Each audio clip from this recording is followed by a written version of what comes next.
Speaker, my question is for the Acting Premier. Yesterday, I asked the Acting Premier why the privatized Hydro One is trying to skirt the ban on wintertime hydro disconnections with their proposal to have families install prepay meters. The minister responded by saying that that isn't Hydro One's intention, but families and businesses struggling to keep up with their soaring hydro bills can't afford for Hydro One to have a change of heart. They need a guarantee that prepay meters will not be coming to Ontario. Will the Acting Premier commit today to giving people the peace of mind that they deserve and ban the use of prepay meters, hydro meters, in the province of Ontario? Minister of Energy. Minister of Energy.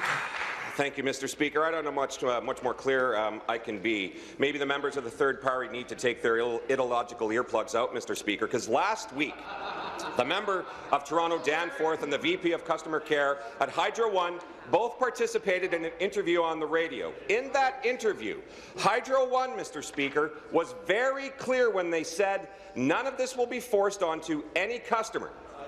If, in fact, we are to proceed with this technology like this, we will still need to develop and test. Member from Niagara Falls is warned. Finished. It will be at the customer's discretion. So I'll remind the third party one more time. Any technology that electricity utility companies introduce must abide by the winter disconnection laws, and additionally, it was Hydro One who was the first to voluntarily end winter disconnections with their winter relief program, Mr. Speaker. Supplementary. Speaker, the clarity that people of Ontario need is a full-out ban on prepaid hydro meters. That's the clarity that they deserve. The minister also said yesterday that the OEB has turned down proposals like this before because the OEB is in the business of protecting ratepayers. I'd like to remind this Liberal government and the minister in particular that looking out for ratepayers is actually the responsibility of this government. The member of Trinity Spadina is warned. I'm sorry. Please finish. I'd like to remind this government, this Liberal government, and the minister in particular, that looking out for ratepayers is actually the responsibility, the job of the government, not the OEB. So when will the government do its job and stand up for the people of Ontario and put a complete ban on the implementation of prepaid hydro meters in the province of Ontario? Be seated, please. Be seated, please.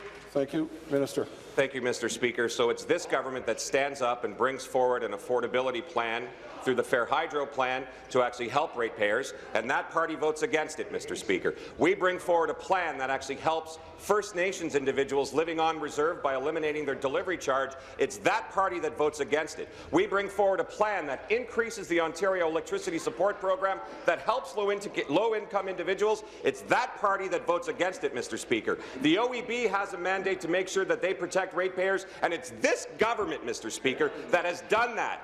Besides the fact that they vote against everything we do to actually protect ratepayers, Mr. Speaker. When you look at the end of the day, what the OEB is doing is reviewing the application. There is no prepaid meter coming to Ontario, Mr. Speaker. It is actually not even being considered right now. It is being reviewed. At the end of the day, Hydro One has said this would be an opt-in program if, Mr. Speaker, this was to happen. Thank you, Mr. Speaker. Supplementary. Well, Speaker, this Liberal government seems quite comfortable leaving the fate of Ontario families and businesses up to the private, for-profit Hydro One. But this company has already shown very clearly that it does not have the best interests of Ontarians at heart.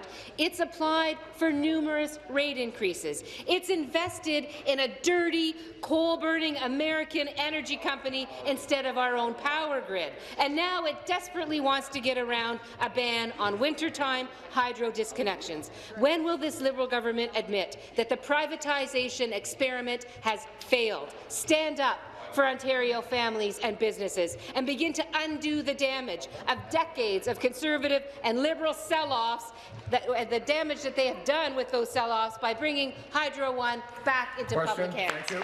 Minister. Thank you, Mr. Speaker. Again, the law states that there can be no winter disconnections. And this proposed idea in the application brought forward by Hydro One wouldn't be able to circumvent that, Mr. Speaker. That would not be able to happen. That was said by Hydro One on a radio interview that the member from Toronto Danforth was participating in, Mr. Speaker. They know, LDCs know, that they can't circumvent the law, Mr. Speaker. When looking at the prepaid program, this is being reviewed right now by the OEB. If and when the OEB makes a decision, and they have a history, Mr. Speaker, of actually defending the ratepayer, making sure that they reduce applications significantly brought forward by any LDC, that they have the ratepayers' interests at heart. This would be an opt-in program.